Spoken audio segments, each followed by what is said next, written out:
سب سے پہلے جی ہاں وہ میری ساتھی تھی. سب سے پہلے میں قادر سومرو صاحب کی شکر گزار ہوں اور آپ سب کی بھی شکر گزار ہوں اور سب کو آج جشن آزادی مبارک. ہم سب کے لیے فخر اور غرور کا مقام ہے. بہت زیادہ ہمارے لیے سجدوں اور اللہ کا شکر ادا کرنے کا وقت ہے کہ آج ہم بہت خوش دلی سے بڑے بھائی چارے سے آج یہ کراچی میں سجے ہوئے گلدستے کے ساتھ جہاں پر سندھی پنجابی پٹھان اردو اسپیکنگ ہم سب کا ایک خوبصورت ترین گلدستہ ہے اور ہم سیلیبریٹ کر رہے ہیں اپنا یوم آزادی. محکوم قوموں سے کبھی پوچھیں کہ آزادی کی قیمت کیا دینی پڑتی ہے اور کیا لینی پڑتی ہے. ہم آزادی کی قیمت دے چکے ہیں اور ہم نے جو آزادی کی قیمت دی ہے وہ دنیا میں کسی نے نہیں دی اور آج تک اس آزادی کی قیمت کو ہم ادا کر رہے ہیں.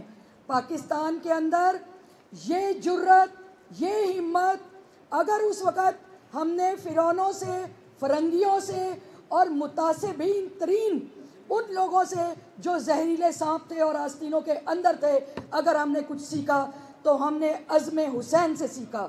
حضرت امام حسین رضی اللہ تعالیٰ عنہ کی ایک شہادت ہماری 100 زندگیاں دے گئی. ہزاروں سال پر محیط مسلمانوں کو ایک زندگی دے کے چلی گئی کہ بچے قربان آپ خود قربان مگر کسی یزید کے آگے سر نہیں جھک سکتا. اور جب یزید کے آگے بچہ کھڑا ہو گیا رات کی تاریکی میں جانے سے انکار کر دیا تو پھر آج کا مسلمان کس طرح سے اپنی سرحد سے ہٹ سکتا ہے, کس طرح سے اپنے موقف سے ہٹ سکتا ہے.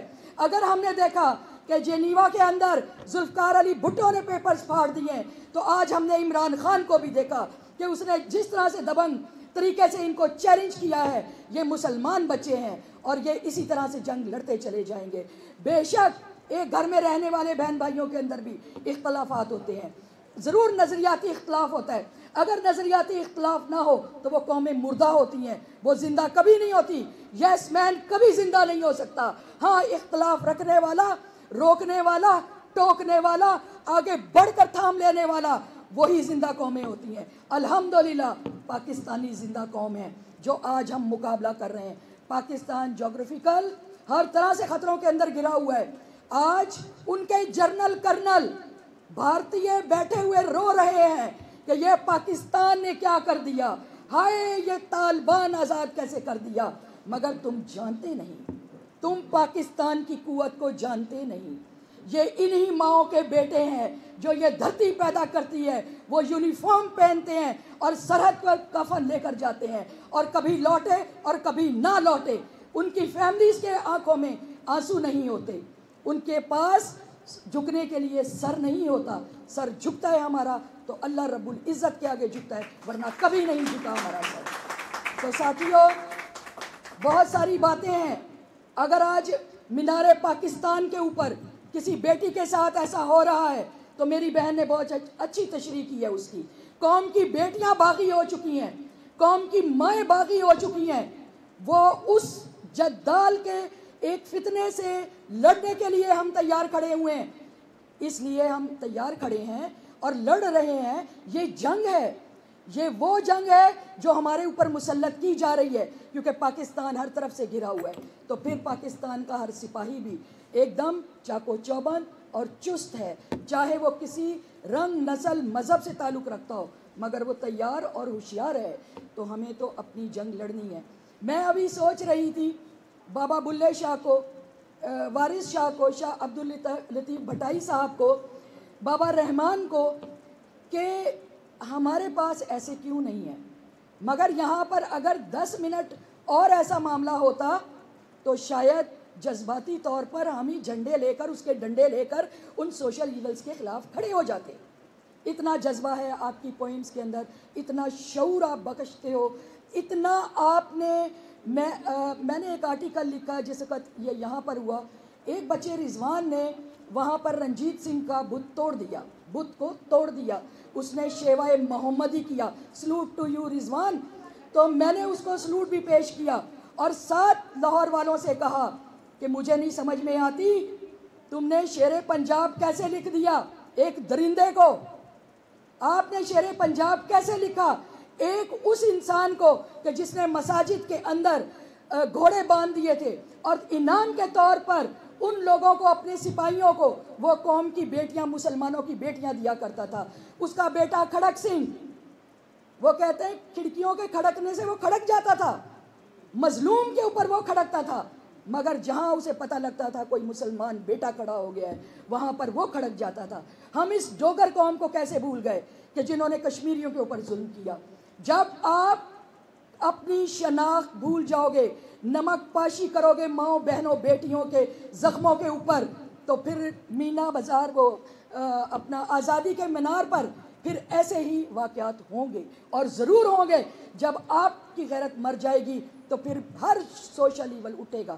میں نے یہ کہا تھا کہ میری بہنوں بیٹیوں اٹھو, سونے کا زیور بیچو اور فولاد کا جو ہے اسلحہ اس کو خریدو اور اس کو چلانا سیکھو. نہ جانے کب تمہارے اوپر کون سی بپتا پڑ جائے, کشمیر والی عورتوں کے اوپر پڑ جائے کہ ان کو ڈنڈوں میں لٹکا کر لے کر جا رہے ہیں, یا ان کے بازار لگائے جا رہے ہیں جہاں چوائس کی جا رہی ہے کہ تمہیں کون چاہیے, تمہیں کون چاہیے. تو قوم کی بیٹیوں کو لڑنا ہوگا جس طرح آزادی پاکستان کے لیے لڑی تھی, اسی طرح میری بہنوں کو لڑنا پڑے گا. میں ان سے کہتی ہوں کہ پارلر میں مت جاؤ, تمہیں جو قدرت نے حسن دیا ہے وہ پاکیزہ حسن کمال کا ہے, اس کے آگے کچھ بھی نہیں ہے. اٹھو اٹھو اور تم ہیلتھ سینٹروں کے اندر جاؤ اور جوڈو کراٹے سیکھو. تمہارے اوپر کوئی ایک حملہ کرنے کے لیے آئے, تم 100 کو پچھاڑ دو.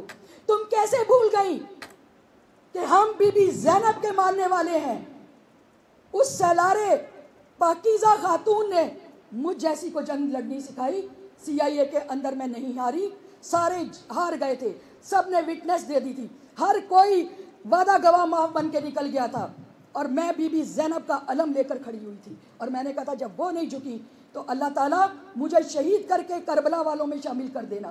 اگر میں نے ان کی دی ہوئی یہ باتیں, یہ پرچہ قبول کر لیا اور پڑھ لیا اور وٹنس بن گئی, تو پھر میں کبھی خود کو مسلمان نہیں مانوں گی.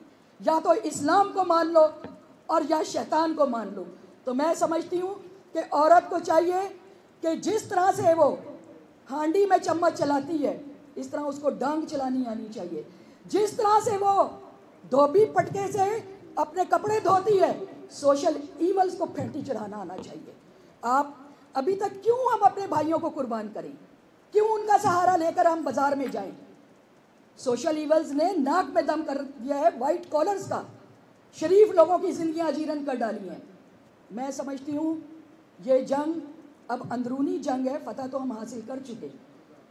ہم نے پھر ایک میزائل تیار کر لیا جس کی دہشت ہے ان لوگوں کے اوپر, ورنہ یہ اتنے اچھے لوگ نہیں. ہیومن رائٹ, آج آپ ہیومن رائٹ کی بات کرتے ہیں, امریکہ کو بہت تکلیف ہو رہی ہے کہ ہمارے افغانستان کے اندر ہیومن رائٹ, عورت کا کیا ہوگا, اور بہت سے لوگوں کے اور بھی دل میں کلیجوں میں درد ہو رہی ہے. مگر ہماری ڈاکٹر عافیہ صدیقی کے لیے کوئی نہیں اٹھنے کو تیار, کوئی ہیومن رائٹ نہیں ہے, کوئی جسٹس نہیں ہے.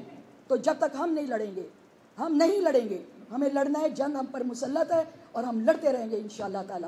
یہاں پر میں اپنی چھوٹی سی بہن تسنیم اکرام کو بہت خوش آمدید کہتی ہوں. یہ آئی ہیں میرے پاس اور ہم نے انہیں کہا کراچی والوں کے دل سمندر ہیں, بہت کھلے, بہت وسیع, ہماری نظر بھی بہت کھلی اور بہت وسیع ہے, اور ہم سب جڑ کے رہتے ہیں, اتحاد میں رہتے ہیں.